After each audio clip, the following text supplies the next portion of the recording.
Hey there, everybody. Parks Owsley here with Invin Global, and this is yet another Invin Global Esports Conference panel. This time we're going to be talking about journalism and esports media.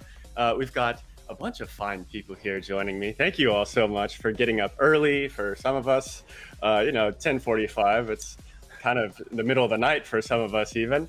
But yeah, thank you all so much for joining me. We're going to be talking about how to make a name for yourself in esports. Talking about some of the tougher sides of our jobs. But we've got a bunch of different people, some of us kind of more traditional journalists, some more on like a PR, broadcasting, hosting side. So I think it'll be very interesting. Before we start off, though, I want everyone to know who we are if they don't know who each one of us are. So starting with Emily, and just kind of, I guess I'll just call out every name as we go. Emily, first, can you give us a quick introduction to yourself and what you do? Yeah, so my name is Emily Rand. I write about esports for ESPN.com. I've been with the company almost 2 years now. I was a freelancer in esports before that, since 2014, when I started blogging by myself, and then also at Monte Cristo site, GG Chronicle. And I'm primarily a features writer, but I've also done a lot more video content this year. Awesome, thanks. Glad to have you. Nick. Hi, my name is Nick Geraci. I'm a esports journalist and reporter with Invin Global, primarily covering League of Legends. Kind of got my start as a freelancer, also covering Overwatch, but I've been a full-time writer with Invin Global for the last year and a half. Awesome. Glad to have you as well. All right, Paul, how about you? My name is Paul Inverum Toddkill. I started originally as a freelance host and commentator, but in the last few years, I've been working at ESL as a product manager, sort of our internal host for all of our owned and operated products. But I also do stuff on the marketing side, particularly with influencers and public relations. Whole lot of stuff there. I'm excited to get into that. And Degon, you want to wrap it up for us? Yeah, I'm Daniel Degon Gonzalez. I am a freelance host and shoutcaster. I also host one of the biggest podcasts and shows in League of Legends in Face Check with I Will Dominate and Loco Doco. I worked for the Golden State Warriors with their Golden Guardians and handled a lot of the PR work with the journalists. And before that, I was a shoutcaster for Riot, but been bouncing around now doing a lot of the wearing different hats as a freelancer. Yeah, you sure are. All of you guys have a bunch of stuff. I'm kind of, I work for Invin Global. That's my, it's very simple sentence I got there. So yeah, I think it's very interesting. We have a couple of us that are more on the journalism side, a couple that do a bunch of different things and more on the broadcasting side. So I think we'll get into that a little bit in down the line. Inverum, first, I want to come to you. You, I think, have one of the more unique kind of jobs here out of the rest on the panel. And I know you specifically wanted to talk about some of the PR side, which I think is much different. So we'll talk about that in a little bit. Sorry, actually, I skipped forward. I just baited you. First, I actually wanted to talk to Degon and Emily. I'll come back to you about we're going to talk about the ups and downs, some of the, the slip ups like I just had. But why did you choose esports? I think there are so many easier careers out there, and even just easier like journalism things. Esports is very new, and there are a bunch of bumps on this road. So Emily, first, why esports? So for people who may not know, I actually studied journalism in college, and so I was a sports writer for a bit in Vermont, and then I couldn't really get a job in journalism, so I was just actually working a retail job and started blogging about esports because I liked it, and the reason for that is because I started playing League of Legends in like 2011, 2012, and my friends told me I was bad, so I should watch competitive play, aka 2012 TSM. Yes, Sam. Yeah, and so that is actually how I got started. And I got really into it when I was watching KT Rolster B in even before they were called the Bullets in 2013, and then I started blogging about it on my own, and then ended up writing for Monte Cristo's site, GG Chronicle, in 2014. So that was my path to esports. I didn't really choose it as a full-time career until I went full-time freelance in 2015 when I got a job writing for LOL Esports along with a few other sites. And that is because I could not make enough money to live until that point, because LOL Esports like paid the best out of all of the sites at the time. So There you go. That's a slightly different story than you often hear, that you actually had an easier time making it in esports. But that's awesome. I mean, I don't know if it was easy. It was a lot of work, Right. but and I didn't really have a real job until like I worked for The Score, and then they released most of their editorial staff, and then I worked for Yahoo Esports, and Verizon bought us out, and then we died. And then I've been with ESPN, and they haven't kicked me out yet. So There we go. Definitely some bumps on that road. Digon, what about you? Why esports? I started before league. It was in college. A buddy of mine was actually a pro player, or a friend of a friend, brother of a friend, was a pro player on Team Liquid during their TI3 run, or when they were the first Western team to win money. And to just see the production and see the storylines and all that made a lot of sense for me, because I was a gamer growing up. There was the personal connection within gaming as my personal growth and personal identity as a double minority. My mom is Latina, my dad is Filipino. I grew up in a very suburban white and African American neighborhood, and the way I connected with everyone was through video games and sports. So kind of putting those two together, competition and gaming, kind of made sense. And I have a knack for performing and for speaking, and that's how it all kind of came together. So through shoutcasting a bunch of free leagues and whatnot, and also I used to write for a website called Paravine. Turns out wasn't a great writer, then switched to editing, wasn't a great editor, and realized, wow, this writing thing is something that I'm not great at. I need to get better at it if you want to grow in credibility. And worked in the government. I did cybersecurity. I had clearance, did DoD stuff, and making money was great, but that wasn't fulfilling myself either, and using, I think, my identity into my work. And I wanted to be able to be proud of my work and show it to everybody. And as much as I was proud of my work, couldn't show it to everybody. And so I made the transition from there, did a bunch of stuff outside of that work to prep myself for an audition over with Riot, and got picked up to be an LCS host in 2017. And I really wanted to be like the Adam Schefter. If you guys follow football, he's the insider. He's the one that all the people contact, and he gets all the scoops when so-and-so is getting signed or there's an injury. He was the inside guy, and people would use that as a traditional source so that it didn't get leaked inappropriately. All of a sudden he became the leak guy. And so when I realized, hey, look, it's not just, hey, you're buddy with everyone. It's you build your credibility to the point where that is the release that is almost official. That was a position that I was so interested in. And so I had to make a pivot from all this performance and speaking and being an on-camera person to realizing, hey, how do you find validity? And a lot of that came through journalism. Yeah, thank you for that. That actually is a perfect segue. I think the Verum, I know you tweeted something out earlier about the importance of having connections. Sure, everyone talks about it's hard to make this career like you're talking about without connections. However, it takes a lot of hard work. And Emily, I mean, you said that just a second ago. So tell a little bit more about the hard work, because Digon, you mentioned the passion. I don't think any of us would be here if we weren't passionate, because there are so many frustrations, with whatever it is that we may be doing. But I think the people who are passionate are the ones that are willing to work hard enough. So, and Varam, tell us a little bit about that.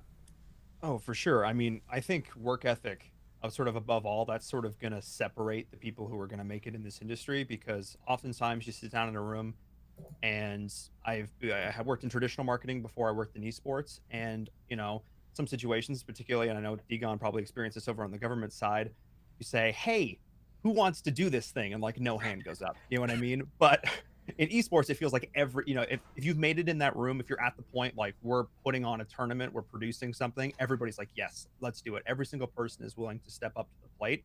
And I think the biggest thing that I've learned over the course of my career is that nothing, you can't say anything's impossible. Nothing is impossible. It's just, okay, how do we make this work?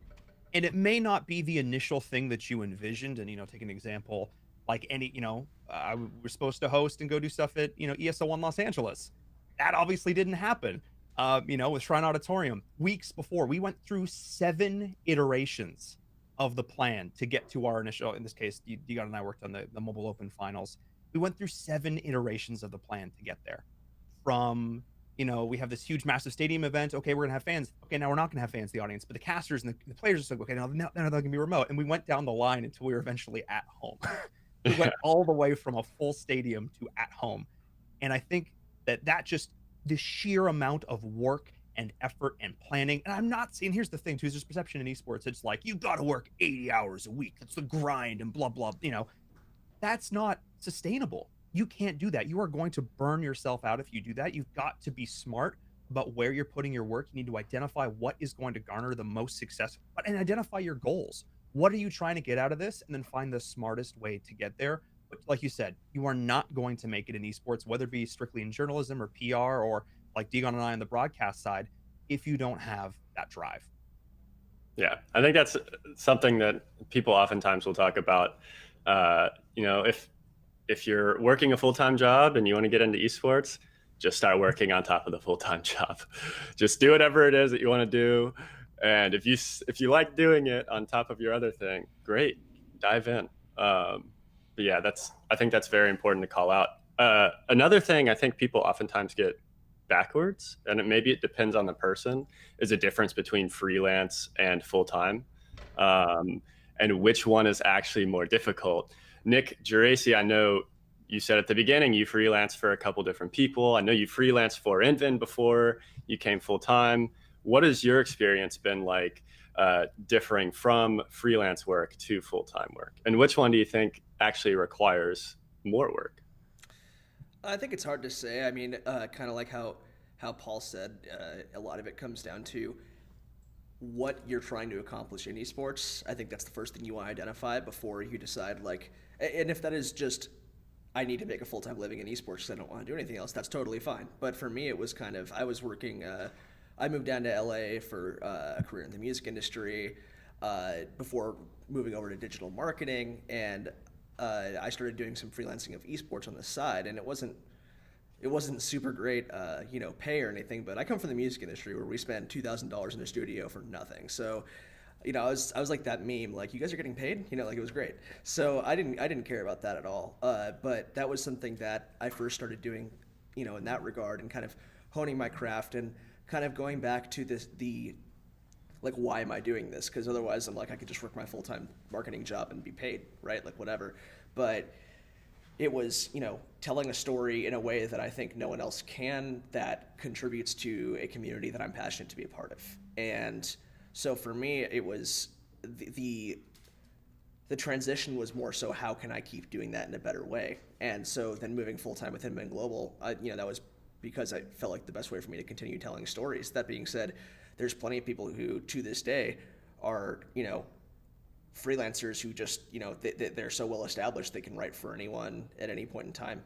So I think it is situational in that regard. But as far as freelance versus full-time, it's hard to say which one requires more work. I think really it's kind of a difference thing, because obviously when you're a freelancer, I had in my old studio, I had like a blackboard with, how many articles I would need to write to make rent that month, right?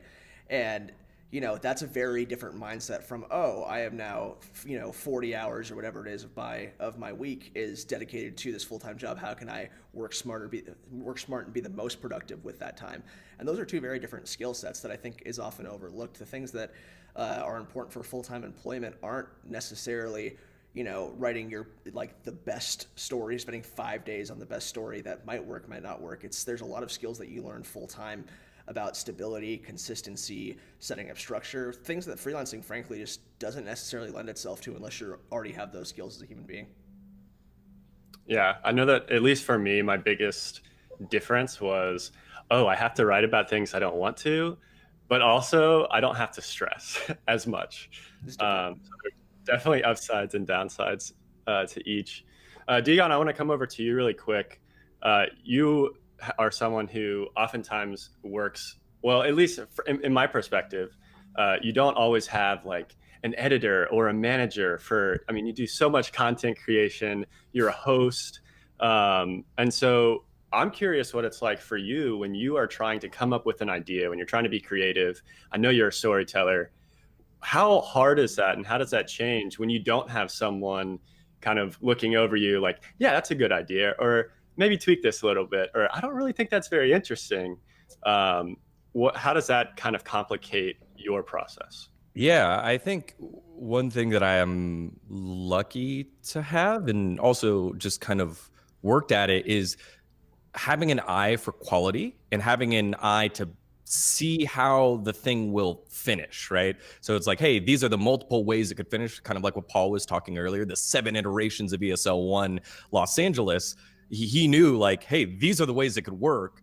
And this is going to be the levels of quality based off of each one. So I think going back to having the eye for it came from consumption of multiple forms of media and forcing yourself to sit through something that's great and forcing yourself to sit through something that was terrible, and then go back and identify what wasn't good about it, what didn't feel good about it, or if there were 9 things right and 1 thing wrong and your overall perception of the product was bad, why was that important? And you kind of break down taste.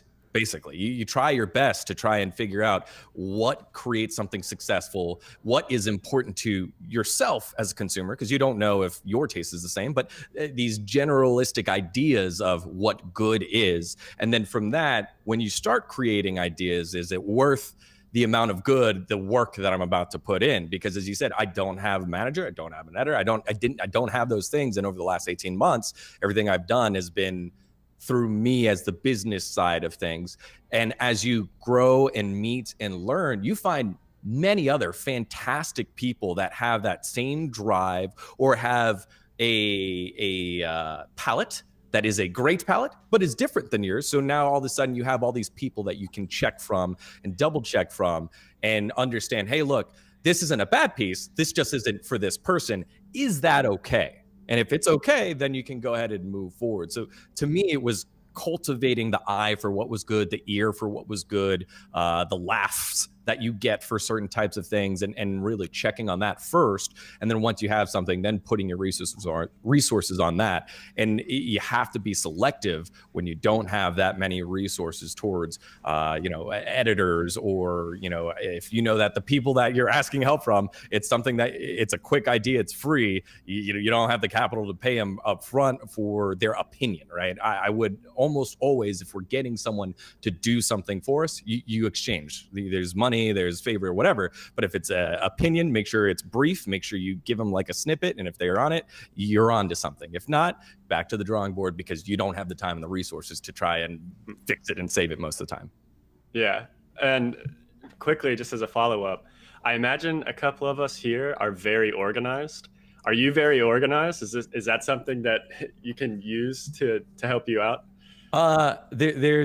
It's a lot in my head. So I definitely have it in my head. And I think I have a lot of file structures and examples within my hard drive of like, oh, here's my casting folder. Let me look back to the 2014 Victorious Gaming graphics. What were they thinking at that time when this was the HUD, when these were the important things?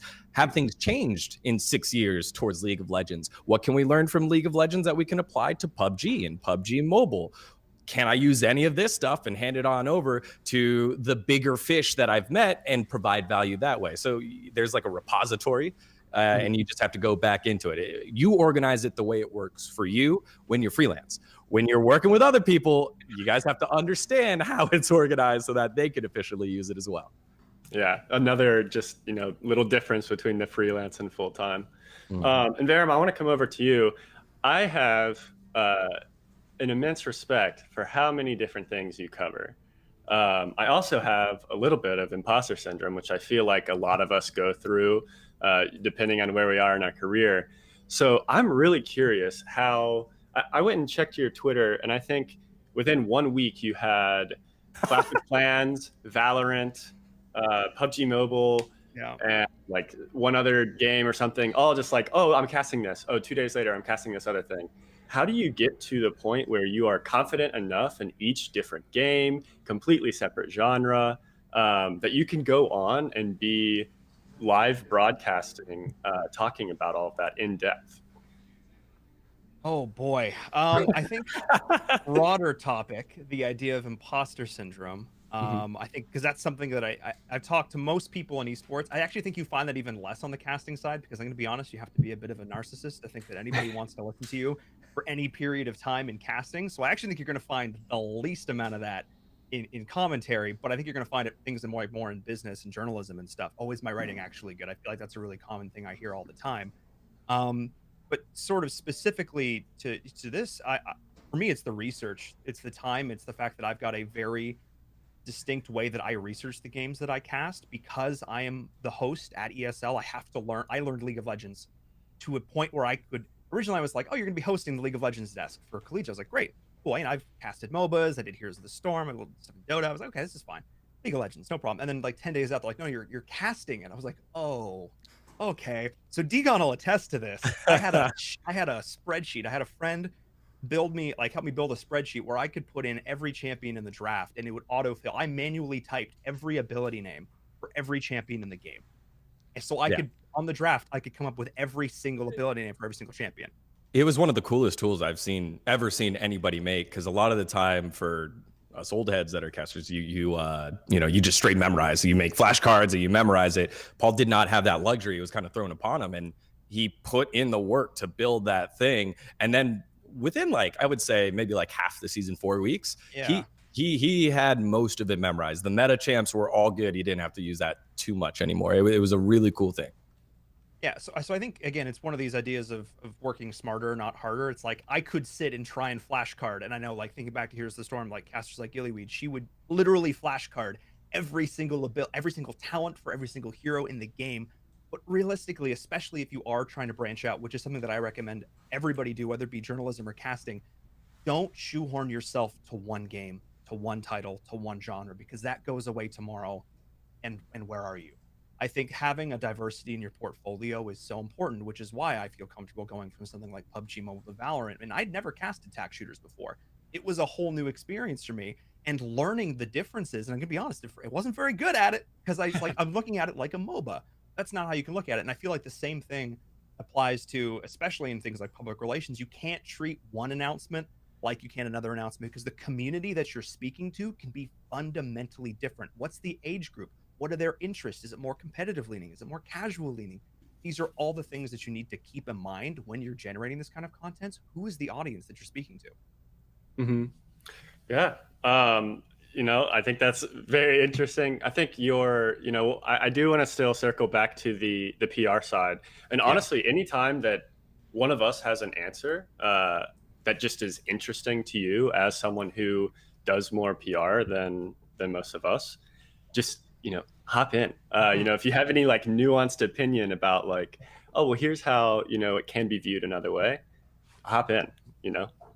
Absolutely, because I think one of the things that we're always like, hey, we have this cool announcement and there's this really awesome thing we're doing. How do we get it out to the world? And reaching out to companies like InVen Global and trying to say, hey, like, would you cover this? But how do we go about that? I feel like there's not enough connection between like the TOs and the journalists. There's not like a hotline I can just type in and be like, who wants to talk about this cool stuff? Like, that doesn't exist. And I wish it does, because I feel like there's a lot of like really grindy legwork that we have to do to find the right people. And so I'm just throwing it out there. Maybe that exists. Maybe I just don't know because we've worked with different PR agencies over the last few years. But maybe that does exist and it's just really internal and everyone keeps it close to the chest. But I feel like that also limits the opportunities for up and coming writers to show off their stuff too. I don't feel like it helps anybody. Yeah, it's very complicated. That's why we have this panel, for ideas like that. Emily, I'm going to come over to you. I want to talk a little about creating a brand. I think when I look back, before I was even doing any sort of esports journalism at all, you had already had a brand. Like you are, much. I think so. You were. I was gonna say this is news to me. I was like, I could talk about covering a variety of different esports because right now I'm doing Valorant, COD, Overwatch, League of Legends, and a bunch of other things. But and that's part I didn't know I had a brand. So tell me, what is it? Because I actually think this is something I'm terrible at. But I agree that you need a brand. That you do need a brand to some extent. Okay, so I guess knowing your own personal opinion, maybe the question will be a little different. But I think, at least for League, which has been the majority of what I have followed, both professionally and just that was the only thing I ever cared about as an esports fan. You were the person who knew the LPL more than me. That was my first ever esports job, was covering the LPL, and you were like my rival, not in a bad way, but it was just like, Emily knows it way better than me. I have to like learn more, and so I would read your stuff. You also are like the best jungle pathing, I don't know, person to read on in esports. So there are things like that. Maybe not like a super specific brand, but I think you do have a way of somehow, if anyone wants to learn about the LPL, they know to go to look at your things, which I think is difficult to do. So I guess you could talk about that some, but then also the difficulty in doing that across multiple game titles as well. So yeah, I actually think that I'm really bad at building my brand. The jungle pathing thing started actually to go back to like tools that help understand the game at like a complex level. Like I just really love analysis, and I took this from a coach that was doing jungle pathing timestamping in 2015, and I basically took his model and I color coded it for myself and stuff like that. And I started doing this, and a friend was like, why don't you tweet this out, because people could be interested in it. And they were, and that was a shock to me, because honestly the only reason why I do it, and to some extent these become obsolete in terms of an analytical tool that you can use in the moment, as soon as the jungle changes or as soon as the meta changes. Like you can look back on it and be like, oh, this made sense for the time because, for example, right now we have a ton of carry junglers and, they're going to be maybe farming more and et cetera, et cetera. But like that might not even make sense by the end of this year, right? Given how many changes go through, which is, I guess, another testament to how even within one game, you have to keep on top of so many different changes. And esports doesn't, there are specialists, and I think they should actually be really lauded for being specialists, because it's really difficult as you work your way up to continue to be a specialist, because like we've been repeating, you will be asked to cover other games. And that ties into your initial question, which is that it is sometimes really difficult to build a brand if you aren't a specialist, because suddenly you are going across multiple games. And like, I actually have to shout out to the competitive Call of Duty community has been like surprisingly welcoming. Like I was coming in and I'm like, okay, like I love playing COD, but I love playing like deathmatch on shipment where everyone's just killing each other over and over again. Like I am not going to be able to come at this from like a really smart, intelligent, like analytical level. And the competitive COD community has actually been like really awesome about embracing that and being like, here's what you should look at, et cetera, et cetera. So I was actually really surprised. And I think it also helps to come into it with a mindset that you're going to learn. Like you just said, coming into the LPL, like you're not coming in covering it and being like, I know everything about LPL suddenly. Like you want to learn from other people. And that's another resource you can use, is like reach out to people who are specialists in their game, because it can only help you.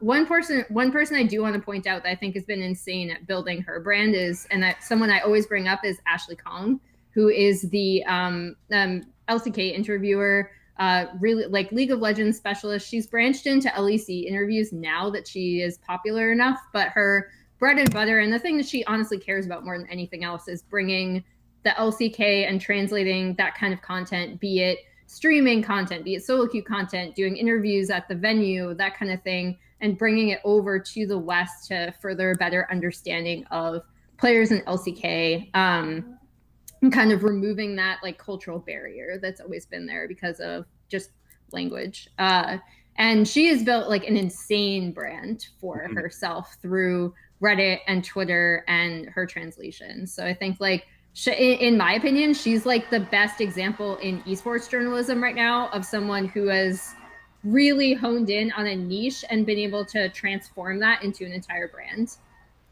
Yeah, and to that point, this is especially true in League of Legends, people like Ashley and Emily, but I think in general it's a weird balance to strike where to permeate the saturation of content creation and production, you do need to understand your niche, be aware of it, know what you're good at and whatnot. But at the same time, you have to, as that continues to work, it's almost counterintuitive. You have to be willing to be flexible, to branch out. You, frankly, be willing to leave what got you employed in the first place. And that's an adjustment that transcends like any game or any individual community. That's just something that has to happen. Sounds familiar. Degon, I want to come over to you. I think, you do a lot of podcasts, a lot of like talk shows. You were talking earlier about Face Check. On these shows, you discuss, a multitude of things from like memes going on to very relevant issues. Some things are very lighthearted and fun, and just opinion-based, whatever. Some are a little bit more difficult to talk about. How do you handle making sure, and this also kind of touches back to not necessarily having a manager all the time. How do you handle difficult issues, especially with guests? And I don't know what this person is going to say. I'm bringing them on my show, which is kind of me, I'm giving them a platform, but, how do you kind of handle that? Right. I think to take a step back, I think of the word pundit, right? Punditry. It was Sanskrit. The origin of the word comes from an old Sanskrit word that means, I believe, learned or educated. I think it's learned.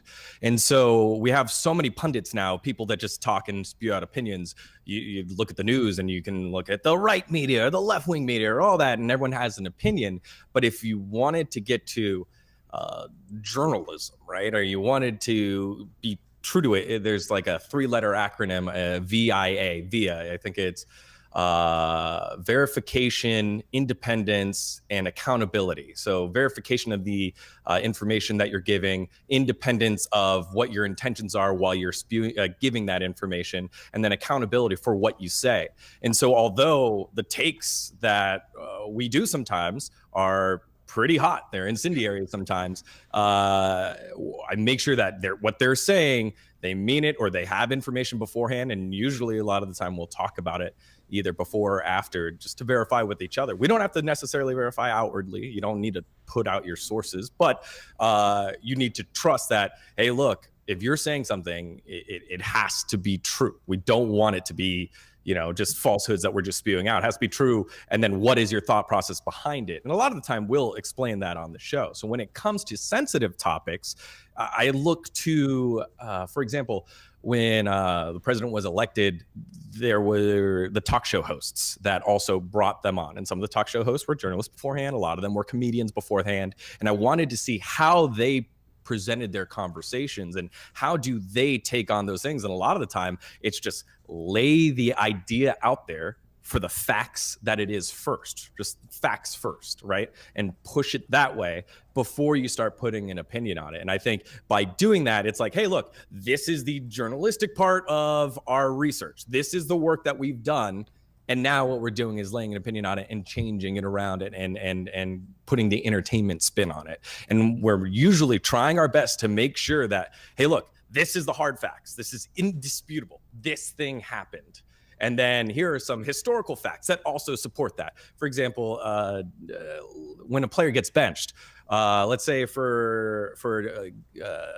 let's see who got benched over Viper. Viper got benched for Dignitas. In comes Lorlo, year of Lorlo. You can talk about all these facts about Lorlo beforehand that help you support the opinion that you're putting afterwards. So if you are tackling something, go facts first, and then you can share your opinion afterward, after you've laid out more facts that support your opinion. Like, it just needs to be, there's a holistic understanding of check and balances.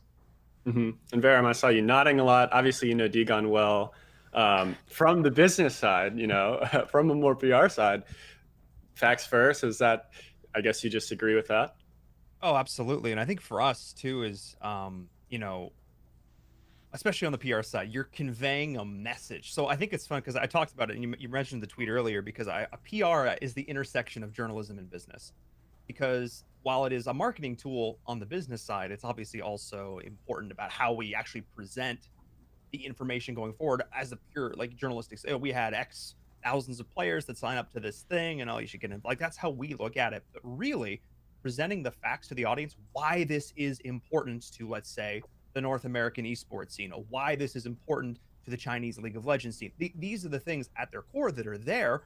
But then you get to, again, you get to embellish, you get to add this stuff on top of it, because that's where the marketing message comes in. That's where the flair comes on top of it. But if it's not rooted in that base of why is this important to the reader, you've lost them at page one. You've lost them right at the start if you can't convey off the bat why this is important. And it's important that if you get it wrong, you correct it. You go back and take accountability for getting it wrong and correct it. And sometimes that requires apology, sometimes just a statement, whatever it is. But otherwise, then you're just another talking head with an opinion. You're very much, what is your credibility there? If you can't always be right. You try to and you strive to, but you can't always be right. When you're wrong, take that and accept that responsibility so that you can continue moving on. Mm-hmm. Yeah, I really liked the acronym that you gave. So that'll be something that I look more into, because I think that is very important, especially for people with hot takes. Nick, I want to come over to you. I know you mentioned at the start of your career, you were doing music, but then when you first got into esports media, you had your own media startup. And so obviously, there are going to be a bunch of hurdles there that you've had to deal with. But now that you are in a full-time job, I'm curious, what do you feel like the esports industry is lacking for journalists, both as someone who tried to make it with your own company, but then now also someone who is just a full-time reporter? Well, I think, I can only speak from my own perspective here, but I think something that again has really helped me is that perspective of, I had a buddy who's a big player in tech who wanted to invest in, a little website that I wanted to do back in 2017, and the venture lasted about 7 to 8 months, right? But in that 7 to 8 months, I learned more about not just writing about esports or making content about esports or talking to players, but just the entire, like, all the factors of how things work, both like outside of my position, like within my position, but also outside of my position, and how that pertains to me and how that may change the position. I think that something that's really overlooked is like the definition in the current space of what esports journalism is pretty ever changing, like even from month to month. I mean, it depends on the scene, but for example, I don't think people consume League of Legends content in the same way they did 2 years ago. Like, the stories need to be told in a different way. They need to be approached in a different way. There's certain things that people are more privy to as a scene develops. And so I think something that really is, I don't want to say lacking, because I came from a place where I was able to get that experience for myself. Not everyone's going to do that. Not everyone has that skill set, whatever. But what I do think is that the better that you can understand the entire industry around you and your place in it, the less frustrated you'll get on your setbacks, because you'll take it less personally, and also you'll have a better understanding of why things are happening, and you can make better inferences from there. I think the fact that I worked 2 years at a digital marketing agency was honestly massive for understanding a lot of different things, but specifically, I mean, at the end of the day, a lot of digital journalism, a lot of it is kind of rooted in a lot of the principles of marketing. Obviously, there's different rules and certain things you can and can't do, but I really do think like the broader perspective, whether it be through different experiences or your own research, most people who are succeeding in esports, like as we've already talked about this panel, can do several different things. I've seen Emily be on shows, write features, do interviews, the whole thing, right? And Paul and Degon cast several different games and have held a bunch of different positions. So however you get that experience, I think as a storyteller, understanding that it's about the story more than it's about you, and that as long as you can put that first and understand all of the context surrounding that, that's kind of the best. That's kind of the best thing you can do without kind of getting lost in the weeds of your own accomplishments and those kind of things. Yeah, I also do want to chime in there because I think there was a very good note off the back of that, the idea that you started out in marketing and had that sort of more traditional work experience before you moved into this. I've seen a lot of threads come up recently, a lot about these esports degrees and stuff that are coming up right now. And a lot of this, people are like, is this worth it? Like, how should I, in my opinion, and I met a few people that definitely share this, go into, if you want to be a journalist that does esports, go get a degree in journalism. Don't go get a degree in esports, because you're going to take like a course on like marketing or journalism or something. And then, okay, yeah, perhaps maybe esports, but like, I know some people have different opinions on this. I see Degon shaking his head. I go ahead. Yeah, but the point being that I think having the broader background, like I have a degree in marketing, that degree in marketing has helped me more in esports than almost anything that I've done so far, because I have been able to flex into all these different positions because I have that rooted base business and background in business, and that has done a ton. So I think having that little bit of, I'm not saying necessarily you go out and get the full degree or whatever, but having that experience in or education in the field that you want to go into, and then adding esports to that mix is a good call. But I think Degon has some thoughts. Yeah, I think that is an older way, and in the way that most people have done it. I do think that some of those collegiate programs that are leading the way in change towards esports and hands-on should be given less of a bad rep. I think there is a lot of people where it's like, hey, here's your degree, good luck. And I definitely was on that, but being kind of tuned into the collegiate scene through League of Legends has really opened my eyes towards what these programs are trying to do. It's no longer, hey, how do we recruit? Hey, hello, you fellow kids, come play some League of Legends over here and give us your tuition. It's not that anymore, especially when there's with the degrees that are there for folks that are going to go get their masters. It's a little bit more like the work experience that we have now, with guidance and less repercussions if you get it completely wrong. If you get it completely wrong, you're still in a school space, but the stakes are still there. That's kind of like what I think. It's a different type of work experience. Yeah, I think that's totally valid. I mean, it's I feel like it's sort of a combination of the two, where it's all about what experience you're able to utilize and leverage for yourself, right? Like Paul and I think from our marketing experience, we're able to make informed decisions that helped us, approach things in a way that made sense to us. At the same time, there's also people who have succeeded in esports because they love esports, they love being a part of the community. I don't even care what I do where I work, I just want to work for this org, or I want to do this thing. And I'm not trying to knock that at all. There's an equal hustle in that passion, but I think, again, that goes back to, what are you trying to do? Are you trying to be a journalist who writes about esports, or are you trying to just be in esports and journalism something you're somewhat interested in? It's important to set those priorities. That's a difference in priorities. Yeah. All right. I'm very sorry. We do have to come to a close pretty soon. Thank you all so much for talking. Before we head out, I'm going to give each of you, half a minute. I want your best advice for anyone who's trying to make it in esports. You've given a lot of great advice so far, so maybe you already got your best. Just go down the list. And then Emily, I love the call out of Ashley. So any other call outs? So everybody, give someone good to look at as a good example, and your best advice. Emily, I'll go ahead and start with you.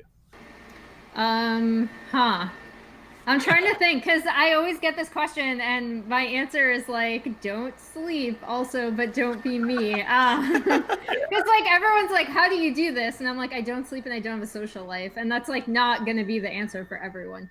I mean, I think the big thing is that I would encourage people to try to find a balance between, I think that you really do need the opinion of people who have been in esports for a really long time. I don't think you should ever throw that out or ever discredit that. I also encourage people, again, seek out, if you find yourself in a position where you have to cover multiple things, seek out specialists in those games that are already familiar with it. And also just like, if you're a writer, read other stuff that's not esports. Like, read a book, read other journalism. Like, do not like make your entire media bubble esports content, because it will actually like limit your creativity. Some of the best ideas that people have come from bringing in other elements. Like, I had a friend who watched Korean variety shows, and she brought that into like the content she did with teams. And I think that's great. Like, you should bring in pieces of other things without over focusing on it, if that makes sense. Yeah. All right. Very fast. Paul, what you got? We have a term in marketing called a USP. It is a unique sales proposition.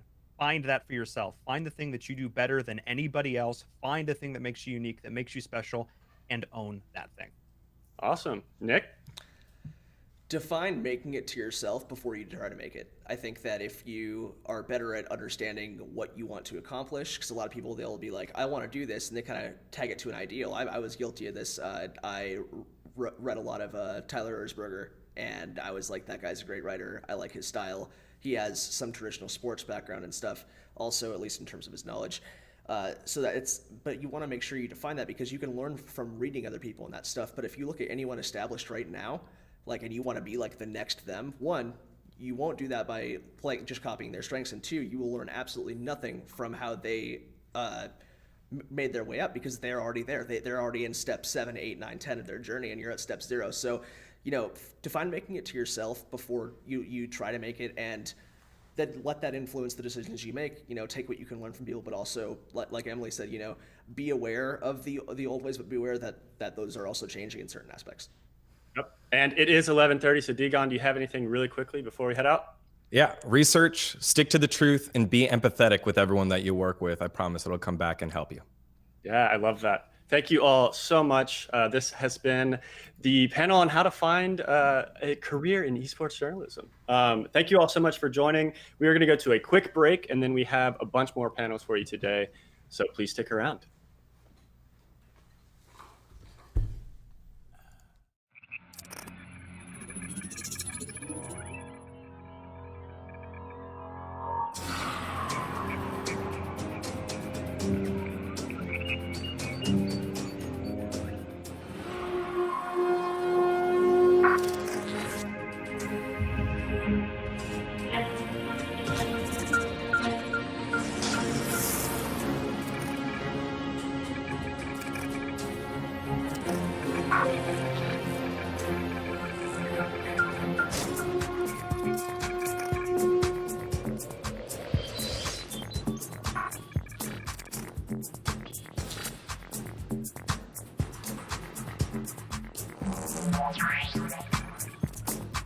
Thank you.